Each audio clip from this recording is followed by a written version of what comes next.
Action. And their time has arrived. Welcome to Beneath the Surface, the space where real stories live and healing begins. I'm your host, Donovan Sykes, and here we dive deep into the layers of life, the trauma, the pain, the resilience, and the power that it takes to overcome. Whether you are healing, growing, or trying to make sense of it all, you're not alone. And on today's episode, entitled The Cards You Were Dealt, sometimes life hands us cards, some good, some bad. And today, I'm going to share my hand. Let's go beneath the surface. When I talk about the cards you were dealt, I am not talking about a game of spades or poker. I'm talking about life. Because sometimes life will hand you cards that you did not ask for. And the only option you have is whether you're going to play or fold. One of the first cards I had to face was being a gay black man. In this world, that comes with double weight. That comes with being judged by your community and judged by the world outside of it. You learn early on how to carry yourself, how to protect yourself, and sometimes how to hide yourself. And when it pertains to me and how my identity shaped me, I ask myself, why? Why the makeup of me is the makeup of me based off of what I've seen and how I was raised. And was this a choice or was this something that I was born into? And for me, what I was drawn to, no matter what it was, it has always just been the makeup of me. It's never been a choice. My natural existence is going to gravitate to what it is drawn to. And that was one of the reasons why I had lived so carefree, even in my early years. When I was like 21, 22, even though I wasn't the guy who was like, hey, I'm gay, I fuck with X, Y, and Z. God saw fit to put whoever in position to make sure that that was my reality. Hey, he's X, Y, and Z, because he knew that that was going to be something that I needed just to get through. Me being authentically myself, he knew that that was going to be something that I needed. So, who I have been is always who I am today. I'm just growing into this character. And whatever you feel like that character is to you, I'm just growing into him. And I'm merely just allowing you to experience who he is. Why I also get to experience who he is. The makeup of you is simply the makeup of you. It's nothing that you can do about that. When you accept it, then you begin to live a peaceful life. My life is peaceful because I can walk in any room being myself because I demand respect based off of just how I show up. I don't have to ask you for respect based off of you knowing that I like X, Y, and Z when it pertains to my personal life. But how I show up, I demand that because of simply how I carry myself. So I was never worried about my identity. When I didn't understand it, it was a factor. But me understanding it now, you gonna respect me. You gonna respect me, and I ain't even gotta ask you for it. But just simply how I show up, you're going to respect me. I dealt with all that when I was yay high, just because I was unknowing to what my reality was. I'm well aware now. So you're going to respect me. And this is the makeup of me. I like what I like. And so do you. I'm just a little bit more courageous to sit in front of a microphone and a camera and tell you that I like what I like. You like what you like too. But you're fearful of the masses knowing that based off of what you present, that that's what you like. I no longer have identity issues. Okay? I don't have those. Despite that being the card that I was dealt when it pertained to how the world would perceive me. Take me as I am or have nothing at all. And for card number 2, addiction. Another card I was dealt was addiction to opioids. That card nearly took me out. It started as an escape, a way to numb the pain and quiet the chaos in my head. But before I knew it, the escape became a prison. And it's hard to explain the grip it has unless you've lived addiction. Addiction doesn't just steal your health, it steals your confidence, your trust, and sometimes your future. And I asked myself, how did I even start using pills?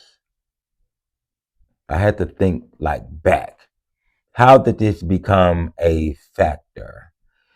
And I thought back after life began to be a reality for everybody around me, family, friends, mother, cousins, aunts, uncles. Because when you're born, everything is just so peaches and cream until tragedy starts to strike. And when tragedy started to strike, I was unaware that people were going to then start to use things to cope with life. And I just kind of followed in suit. And it kind of started from I think my mother. Forgive me, mom, if you didn't, but based off of my recollection, I think it was my mother. She was going through things, and I think I was probably like stressed out, or maybe something was going on with me when I was hurting. And she gave me, at that time, it was called a Lorcet, Narcos, hydrocodones, however you want to call it today. But that's what it was called. And I took it, and I just felt so happy. I just felt so happy. I didn't really care about what was going on around me. I just felt so happy. And it became a norm.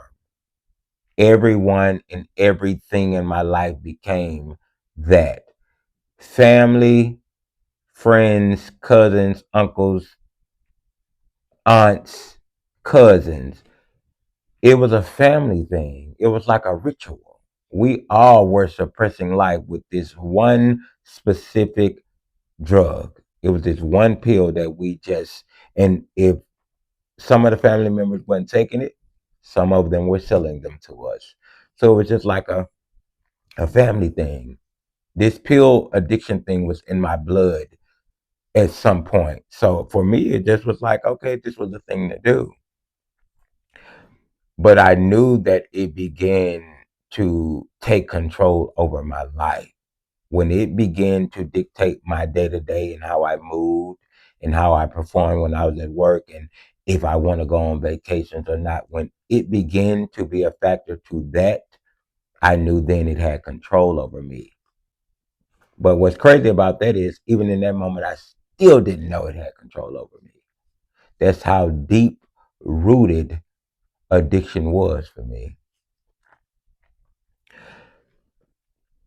And the scariest part about coming out of addiction is the unknowing of what you're going to feel like after the fact. It's like I've created my happiness in this thing for years. And I think when I was doing pills, it had probably been over 12 years. About 12, if not more. I'm just going to leave it at 12. It had been over about 12 years. And the fact of that being the only feeling that I knew, it's like I'm gonna get that happy feeling up for something that I don't know what's on the other side. It was a hard thing to break away from that. Just the thought of breaking away from that feeling to chase something that you don't know if it's going to give you what you are accustomed to. And that was the hardest thing of breaking an addiction. It's just the unknowing, but you got to fight through it to know that it is better on the other side. Like it is better on the other side of just allowing something to hold you captive of your full potential. And I am solely here simply because that was my greatest obstacle that I've overcome.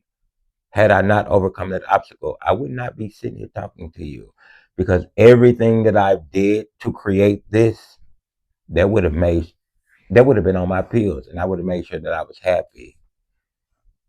But when you fulfill yourself with the things that feeds your soul and not your flesh, then it's a continuance of happiness over and over and over again. You don't need anything to supply that because just the makeup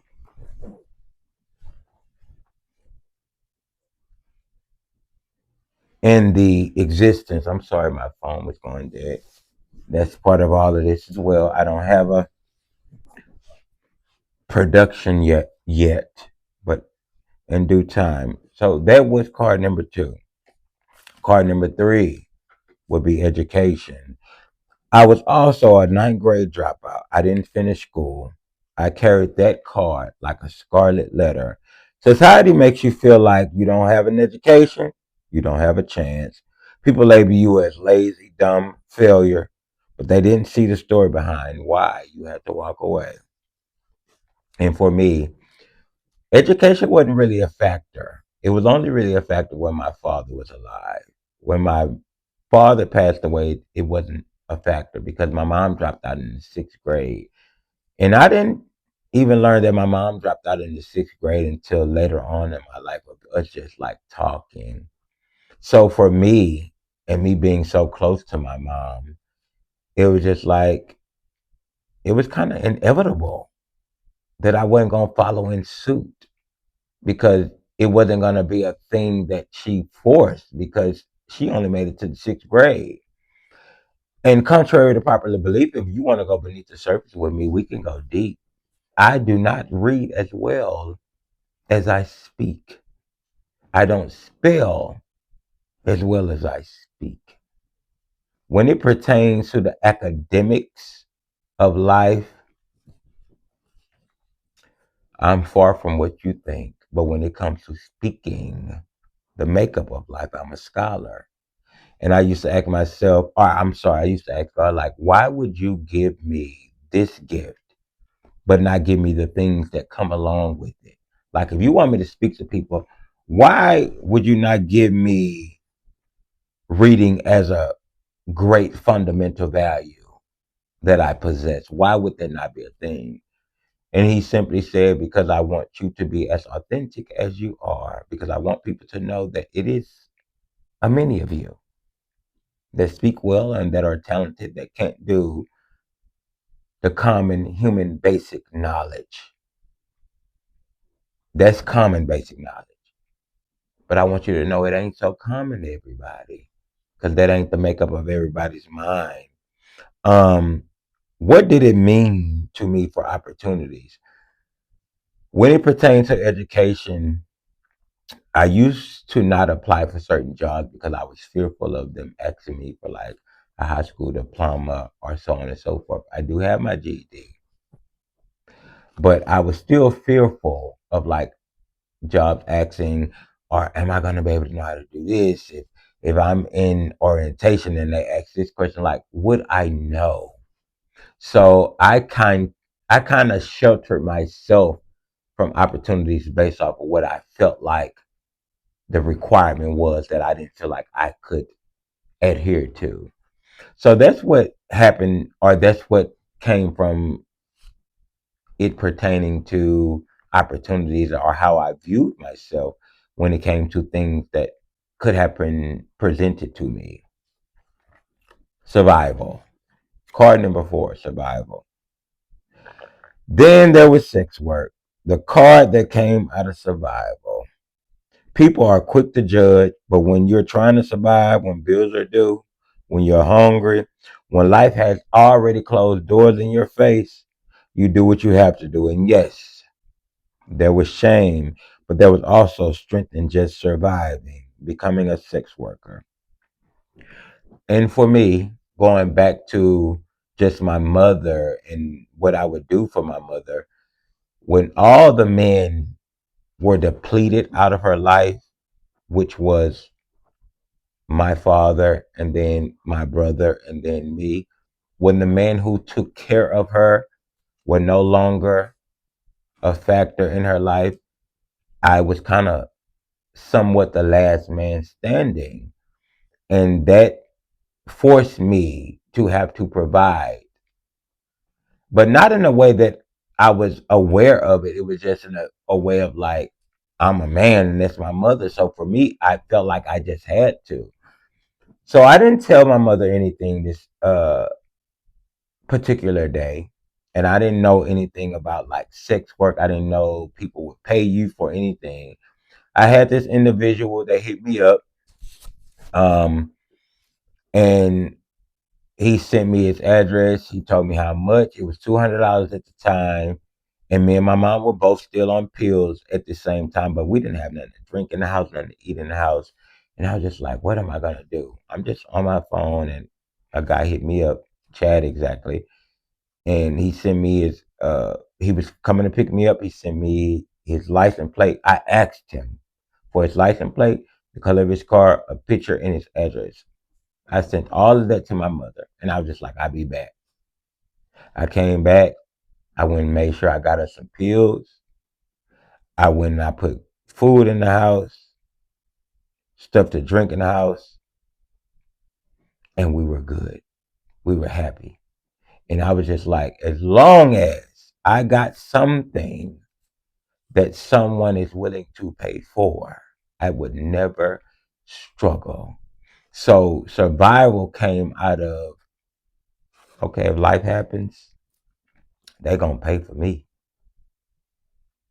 in every aspect. It's something that I got that's attached to me that they're going to pay for. So I am, in a sense, a walking entity just because of sexual work. I'm that. I can survive if I supply somebody with what they desire sexually. And I said, okay, I'm never struggling again then. Because you want something from me, and this is something I like to do, whether I want to do it with you or not, it's something I like to do and you're going to pay me for it. Granted. Lessons I carry from this chapter. What I carry from this chapter is we're all trying to survive. And desperate people do desperate things just to survive. And one thing I would never do is allow you to dictate based off of what you think of me, whether I'm going to survive or not, whether I'm going to exist in my full capability or not, based off of I'm worried about what you're going to think about me. And I said this before and I said again, you're going to judge me whether I am struggling or whether I am surviving. So I'd rather you judge me off of me surviving than me struggling. And that's what pertains to just survival. Card number 5, the loss. And then came the card I never expected, the sudden death of my mother. That one broke me. It felt like the whole deck had just got scattered across the floor. There's no preparation for that kind of loss. One day you think you'll have more time, more conversations, more chances to just simply say, I love you. And then suddenly, she's gone. That card forced me to face grief in ways I didn't think I could handle. The unexpected death of my mother. And I'm not going to get too much into depth to this because this is going to drag out just the history of my mother. But the sudden death of my mother was something that shook me to my core because my mother was not my mother. My mother was my best friend. My sister was more my mother than my mother was. So when I lost my mother, I felt as an if I lost my best friend. And my mother died abruptly, but she also died in my face. And to lose your mother is like being born all over again. So imagine a young man who's trying to figure out everything about his life, but he has his safety net, which is his mother. He had that safety net, and that safety net is snatched from under his feet at a young age. And now he has to figure out life all over again. Imagine being 21 and you're trying to learn how to walk for the first time. That's what losing a mother feels like. And that's what it felt like to me. Who I was and who I dreamt of being was not really for the sake of me, it was for the sake of my mother. All of my goals and my ambitions were for the sake of what I wanted my mother to have. And when my mother passed, all of my goals and all of my dreams and all of my ambitions passed with her. So I was left stagnant, trying to figure out, okay, what's next? What do I do for me? I wouldn't even travel because I didn't want to be too far away from my mom. That just shows you the dynamic and the structure of what our love and our relationship was like. But you don't really live until your mother dies. Because in some sense, you're like held captive in her love affair. But there's also a beautiful love when you feel like I can't even be far away from you, even though I know that you're on earth and you're living. I don't feel at peace when I'm far away from you. That's what it pertained when it came to my mother. My mother shook me to my core, the depth of her. It really shook me, but it also created me the man I am today because it allowed me to know that this is the reality and everybody's mother has to die. And unfortunately, you may die before yours, but that's also the reality. And last card is my reflection card. All these cards: gay, black, addiction, dropout, sex work, grief. They were heavy. And for a long time, I hated my hand. I wanted to trade it in for something easier, but this is the truth. Those same cards that hurt me also shaped me. They gave me resilience. They gave me empathy. They gave me a story worth telling. And that's why I am here. Not because I had the perfect cards, but because I played the broken ones and I'm still standing. That's why I am here. I have so many more cards that I have been dealt that eventually I will get to share with you. And you can reflect on those cards however you feel fit. My life is destined to be what it's going to be, regardless of what you think or what you feel, because these are also the cards that I've been dealt. I've been dealt this card right here to share this story with you, despite how you're going to receive it, despite the backlash that I would receive from it based off of what I do when it pertains to sex work. Those other cards I was dealt. I was also dealt a hand of resilience, a hand of overcoming, a hand of understanding, a hand of sympathy, a hand of empathy. I was also dealt those cards. So I'm very aware of how to overcome when it comes to something that has been placed in your hand that you did not ask for. We do have a part two segment to this. This is the first part, and I'm going to say this in closing: how God works.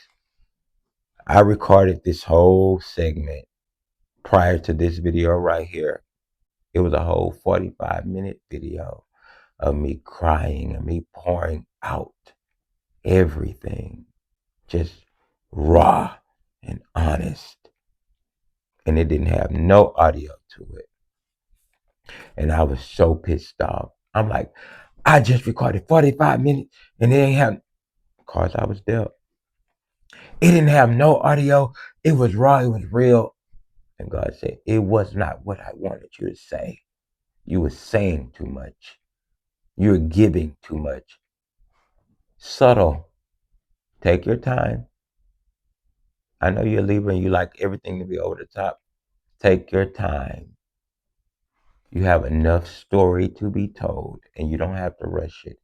And so I sat at the table and I said, I receive it and I'm going to take my time. And that's why you got what you have gotten right now, because I've took my time.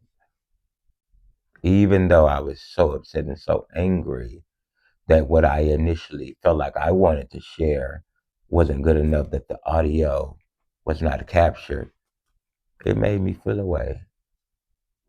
But when he's in control, based off of the cards you were dealt, things like this become normal. So I say this to you. I see you on the second part of the segment, my birthday dinner.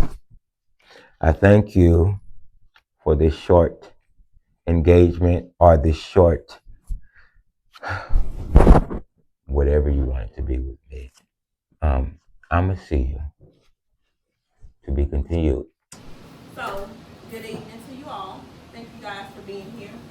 We are all here to celebrate this one individual. We've seen his growth. We've seen his realistic ability to be raw, open, and honest, very transparent, no hold bars, actually living out his reality in front of the world. Tonight, we're going to roll out his podcast that he's been working on effortlessly. This has been years in the making, and he's finally in a position to be vulnerable enough to show himself to the world. There is no mask, right? We're going to roll out tonight beneath the surface. All of my brothers, all of his gifts are being displayed right now, from the wardrobe to the interior decorations to the styling. All of this was him. I have seen the work that he has put in. I have seen the dedication. I have seen the sacrifices from the bottom to where he is now. I am so excited. I'm truly proud to call him my brother and my best friend. And I know you guys are here because he has impacted your lives in one way or another. Whether or not we wanted to receive the information, the suggestions, the opinions, anything that he had to say, whether we want to receive it or not, know that tonight we are here because we all share one thing in common. And that's the love that we have for him and the growth that we want to see him achieve. You guys, we're going to take a toast to my brother and his many, many achievements now and in the future. We're going to raise our glass. We are going to toast to beneath the surface. Beneath the surface. Yeah.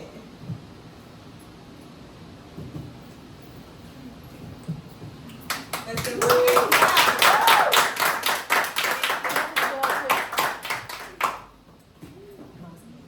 And sometimes you need a starter.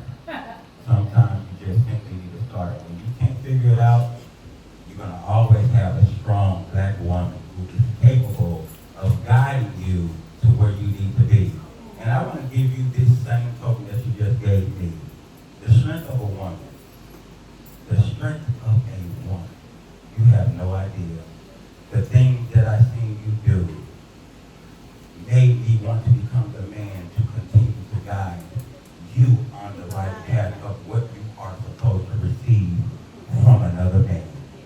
So I thank you for just being strong. When it comes to just my life, and I want to share this, when it comes to my personal life, my business life, I don't handle none of it.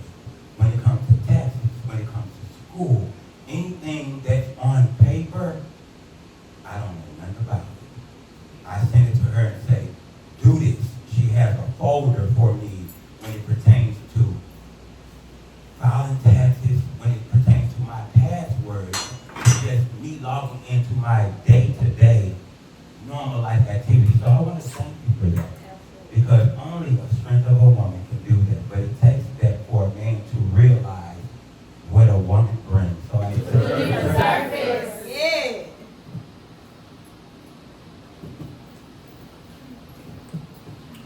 Let's give him a hand.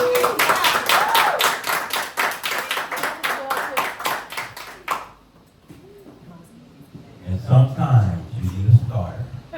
Sometimes you just simply need a starter. When you can't figure it out, you're going to always have a strong black woman who is capable of guiding you to where you need to be.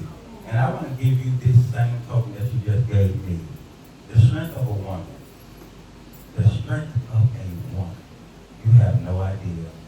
The things that I seen you do made me want to become the man to continue to guide you on the right path of what you are supposed to receive from another man.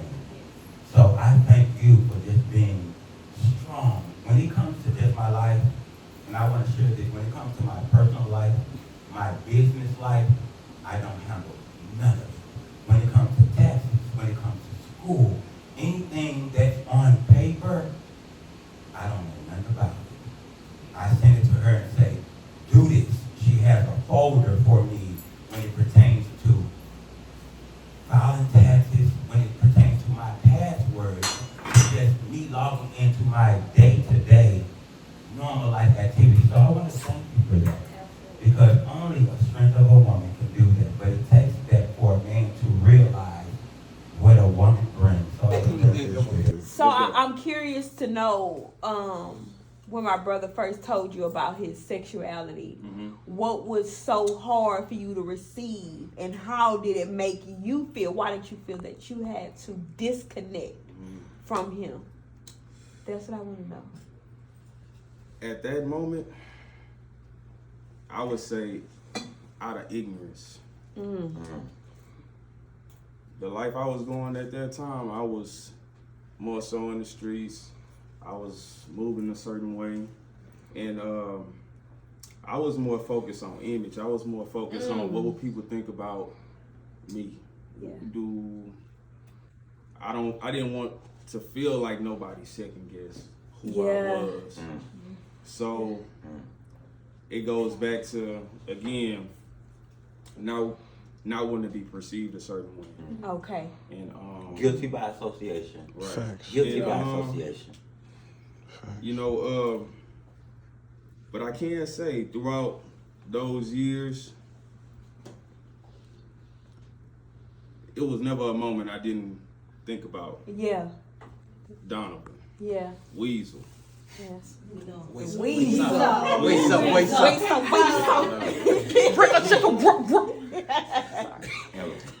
Blood couldn't make us closer. Yeah. When I say from the moment of my memories, he was right there. From the moment of my memories. So I felt that missing piece. I felt that I lost a brother, and it was out of my own selfish decisions. But every year I tried to make sure I reach out, let him know. I'll never forget his birthday. Yeah. He October 1st, I'm May 1st. Okay. You know what I'm saying? But like I say, blood couldn't make us closer. And sometimes it be like that, unfortunately. And I had to grow. Yeah. I had to learn. And I had to not worry about what other people may thought. And I'm glad that you came back. Yes. You know what I mean? Yeah. Appreciate it. I'm glad you showed up for me. I appreciate it. You know what I mean? Once you came back into my life, bro, it was definitely fulfilling. One last question. Hold on. Still here. So I asked you, why was it hard for you to receive? Why was it so easy for you to accept who he was? Why was it so easy? Because I love him unconditionally. There's no conditions on how I love him. Hey! Okay.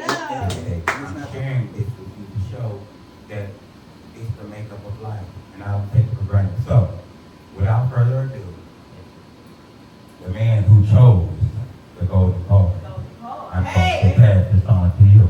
Here you go, sir. Thank God. You know, God say, he who finds a wife finds a good thing. Yes, indeed. That's what he said. I that thing for me.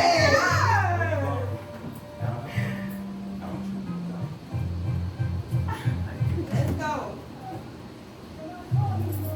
Turn it up. My father was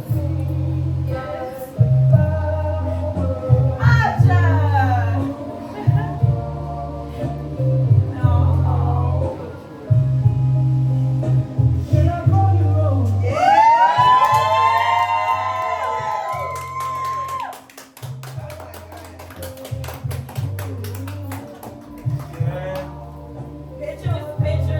Go back. Embrace your mom. I want you to feel that. Feel it. Feel that. Michelle, what are you talking about? Feel that. Yes, that's what it feels like.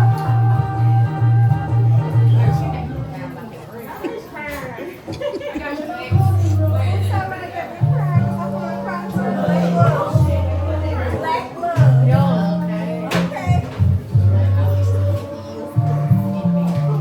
Okay, wait. Wait, really quick.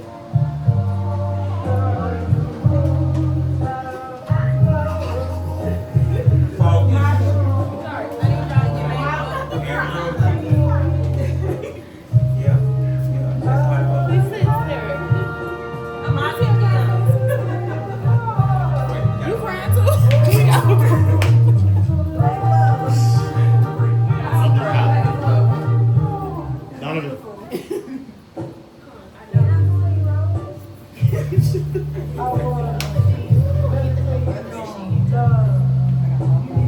Okay. So when I give gifts, they are very sentimental and have right? I didn't get an opportunity to engage. I could. And I didn't have the wisdom that I have now. So when I tell you guys to seek wisdom, this is gonna be who you're gonna go to every single time things get hard. Right? You can come to us for advice, but when your mom and dad is no longer here, and I'm no longer here, seek wisdom. This is gonna hold you guys together.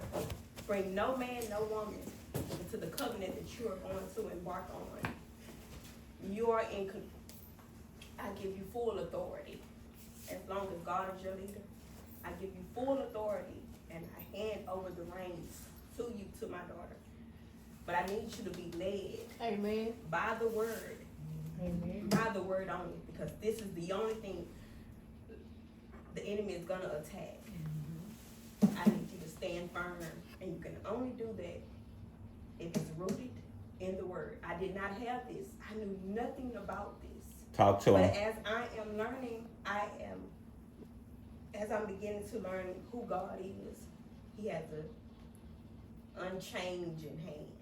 Talk to him. Unchanging Talk to hand. him. He will be the father, the mother. He will protect you. He will mend your heart. He will mend your relationship. Love surpasses all understanding. Yes, sir. Love Yes, sir. covers a multitude of sin. And we're not talking about love from individuals. God is love. As long as it's rooted in Him, nothing or no one can come between you. So I need you. There is no man outside of my brother in her life. So I need you to make me a promise. If at any time you stop following God, I only ask that you return my daughter to me. That's it. That is it. That's it. That is it. We don't want nothing more, This is nothing for less. y'all. I love you guys both. That's it. Anything that you want to share with your sister? Huh? Nothing? Speak from the heart, bro. Just speak from the heart. That's it. Just speak from the heart. Come on. Let's go. Let's go. Hey, get your ass back, hey. I don't know if my lash is strong enough. Tell me what it is tell your sister what it is Straight you want up. her to know in this Like moment. I said, talk to you. Strong. Be strong, man. Look at her. Hold her hand. That's What do it. you want to tell her? I'm trying to. No, you good. Come on, Andrew. It's okay. Take your time. It's hot. It's all right. It's okay. I'm happy that you found your person, despite like all the stuff we've been through. And this is my first time ever seeing like being able to witness an engagement, and I'm glad that the first person to ever go through that is you, because we went through so much for so long, and it's like I'm just happy to see that you're happy for once in your life. Yeah. Yeah. Okay. Yeah. I did have the opportunity to play football in college, but I didn't choose to go that route off the simple fact that I didn't know how it was going to be for me and my relationship between my woman and me and my relationship between my family, as in my little brother. You know, he was real young, so I didn't want to be away from my family at the same time. I didn't want to be away from my girlfriend at the same time. Well, girlfriend then, but so it was Now what is she? my fiance. Heard that. Back when I was 17 years old, I didn't know who I could talk to about a situation like that, because I felt like I was gonna get a lot of different answers, and it was still gonna come down to it being me at the end of the day. So I felt like I just chose to go what I would say the easier route and staying home, and I didn't end up going to college, but I mean, it was all for the greater good in my personal opinion, even though it was my dreams and my aspirations at the time. But growing older and realizing, like, 3 years ago, me to now, it's a lot different, you feel me? Like, even now I had like certain opportunities I could go back, but at the same time, I gotta be a man in my relationship off the simple fact that I gotta take care of what I got going on at home. Like, I wouldn't expect my woman to pay my bills, or, I wouldn't expect my woman to step up as a man in my place because I wanna go do other things, you feel me? So I feel like that's me being selfless and understanding the bigger picture in my life now, because everything comes to an end. Football would have came to an end, but I feel like my relationship with my family and my woman will hopefully be forever. Hey. Amen. Brotherhood, just another day, another life around the world. And cut. And that's a wrap to my very first episode, The Cards You Were Dealt. I've learned a lot on this ride, on this quest to be what I am destined to be. I've learned a lot just in this short period of time. But first and foremost, I want to give thanks to God for choosing me to serve a purpose in this world, but also allowing me to be knowledgeable of what that purpose is. I want to thank Him for that. I want to thank Him for the understanding that He has instilled within me to allow me to know what my purpose is. This has been a long time coming for me, and I am still not where I need to be, but this has been a long time coming. And I just encourage you to take this ride with me. It's not going to be pretty, and you're not going to agree with everything that I say, but I want you to know that this is a part of life. And some of you are going to be highly disappointed when you finally get to see the other side of me that you don't see. You're going to be highly disappointed. And I allow you to feel those feelings because it's your reality. But I also say to you, don't allow how something is packaged to determine whether it's a gift for you or not. Because sometimes the greatest gifts come in the smallest packages. But sometimes, because we don't like what it looks like on the outside, we don't even care what the inside looks like. So I encourage you, when you see that thing that comes down the timeline of me and my existence, Don't be shaken by it. It's a part of life, and it's also a part of the cards I was dealt. This whole experience for me has been tremendous. I've learned a lot of valuable things within just me trying to make all of this possible. I've learned a lot of valuable things along the way. I've made some mistakes, even within this whole process. And you're going to be privy to see those mistakes because I'm not going to cut them out because I am doing all of this solely by myself. And I want you to see what it starts or what it feels like to start from the bottom. You are in control of everything from the videos, from the lighting, to the wardrobe, to the aesthetic. You have control over all of that. And it begins or can become overwhelming for any one individual. So I'm going to let you see the process. I'm thankful for just being here. I'm thankful, and I pray that God continues to use me and continue to heighten my voice for the greater good of the people. I pray that for myself, but I already know it's going to be my reality. So I thank you. And just a recap of my birthday dinner in itself, I missed so many key points because I was trying to be attentive to everything that was going on. And it allowed me to consume too much alcohol too soon, where I forgot a lot of pivotal moments within that whole night.